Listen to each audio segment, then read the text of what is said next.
Raspakovkani sog'inganlar uchun Xitoydan kelgan zakazlarni raspakovka qilamiz. Ancha narsa zakaz qilib qo'yibman, bitta videoga hammasi sig'madi. Qizimga chiroyli ochki zakaz qilsam, sinib ketdi. Orada shunaqasi ham bo'lib turadi. Lekin sinib kelgani uchun pulimni qaytarib oldim. Pulni qanaqa qaytarishni ko'pchilik bilmaydi. Siz bu holatda nima qilgansiz? Kommentariyada yozib qoldiring. Ba'zi odamlarda narsalarim rasmdagidek kelmaydi degan fikr bor.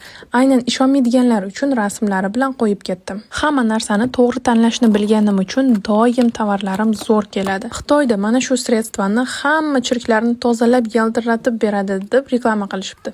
Mana ham 2 ta oldim, effektini birga sinab ko'ramiz. Qizim ham bo'ylari o'zimga o'xshab baland, tezda bo'ylari o'sib qolyapti. O'tgan yil kiygan kiyimlarim bu yil umuman sig'mayapti. Shuning uchun qizimni yozga yasantirdim. Detskiy narsalar har doim kачествоsi zo'r keladi. Hammasi rasm bilan bir xil. Ayniqsa mana shu bosanushkani sevdim. Prosta asalcha.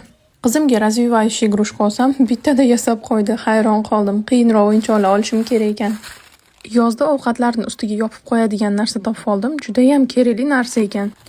Oynalar uchun ham setka olgandim, yopishtirib qo'yilar ekan. Juda ham qulay ekan. Setkasi ham qattiq, mustahkam ekan, ancha-munchaga yirtilib ketmaydi. Shu ko'ylakchani ham rasmida ko'rib yoqtirib qolganidim. Kачествоsi zo'r, materiali sal qattiqroq ekan, ichida podkladkasi bor ekan. Siz ham Xitoydan zakaz qilishni xohlasangiz, tekinga o'rgatib qo'yaman. Buning uchun menga obuna bo'lib, direktdan bir raqamini yozib qoldiring.